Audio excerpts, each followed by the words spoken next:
بچوں کی عادت آپ جانتے ہیں، بچے زبان سے اتنی بات قبول نہیں کرتے جتنا ہمارے کردار کو قبول کرتے ہیں۔ آپ اگر اپنے بچوں کو موبائل سے دور رکھنا چاہتے ہیں تو بچے موبائل سے اس وقت تک دور نہیں رہیں گے جب تک ہم موبائل سے دور نہیں رہیں گے۔ بچے اس وقت تک نماز نہیں پڑھیں گے جب تک ہم نماز نہیں پڑھیں گے۔ ماں نماز پڑھے گی، بچہ بھی نماز پڑھے گا۔ ماں سچ بولے گی، بچہ بھی سچ بولے گا۔ ماں قرآن پڑھے گی، بچہ بھی قرآن پڑھے گا۔ ماں بجائے قرآن پڑھنے کے موبائل میں سیریل دیکھے گی، بچہ بھی سیریل دیکھے گا۔ ماں بجائے قرآن پڑھنے کے، تسبیح پڑھنے کے، نماز پڑھنے کے، وہ ٹی وی کے سامنے بیٹھ کر وقت گزارے گی، بچے بھی اس کے ساتھ بیٹھ کر ٹی وی دیکھنے میں مشغول ہو جائیں گے۔ کہ بچہ مکتب کو جو آتا ہے وہ 1 گھنٹہ دیتا ہے، مکتب میں صرف 1 گھنٹہ دیتا ہے، لیکن یہی بچہ ہمارے لیے پاس 23 گھنٹے دیتا ہے۔ بچے کی تربیت استاد 1 گھنٹے میں کرتا ہے، لیکن 1 گھنٹے سے زیادہ 23 گھنٹے یہ ہمارے گھر میں رہتا ہے، یہ ماں باپ کے پاس رہتا ہے۔ اور بچوں کی عادت آپ جانتے ہیں، بچے زبان سے اتنی بات قبول نہیں کرتے جتنا ہمارے کردار کو قبول کرتے ہیں، ہمارے عمل کو قبول کرتے ہیں۔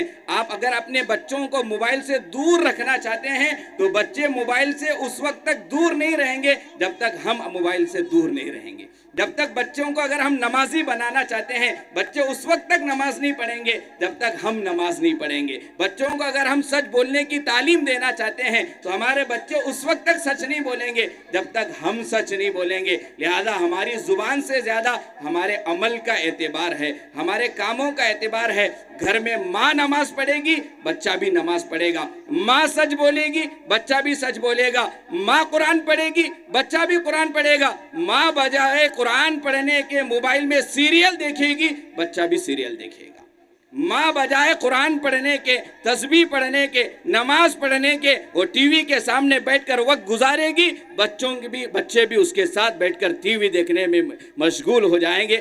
ہم لوگ آج کے زمانے میں ٹیپو سلطان کو اگر دیکھنا چاہتے ہیں، صلاح الدین ایوبی کو اگر دوبارہ دیکھنا چاہتے ہیں تو اس میں ماؤں کا بڑا کردار ہے۔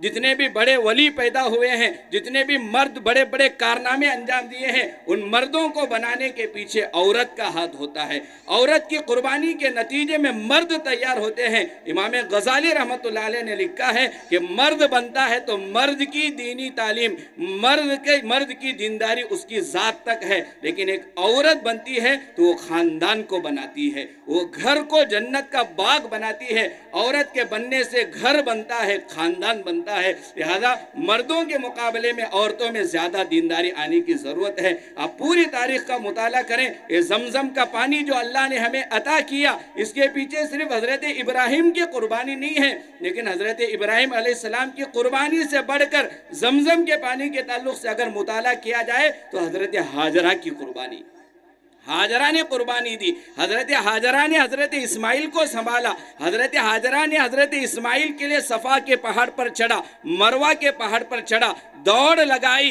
وہ ماں کا جب ماں کی جو ممتا تھی، ماں کا جو درد تھا، غم تھا، اس کے صدقے میں اللہ نے ہمیں زمزم کا پانی نصیب کیا۔ ایک عورت جب قربانی دینے کے لیے اترتی ہے تو اللہ تعالیٰ بچے کے ایڑی سے پانی بھی نکال سکتا ہے۔ لہذا عورتوں کی قربانی بہت زیادہ ضروری ہے۔ بچوں کے دیندار بنانے کے لیے عورت کا دیندار بننا بہت ضروری ہے۔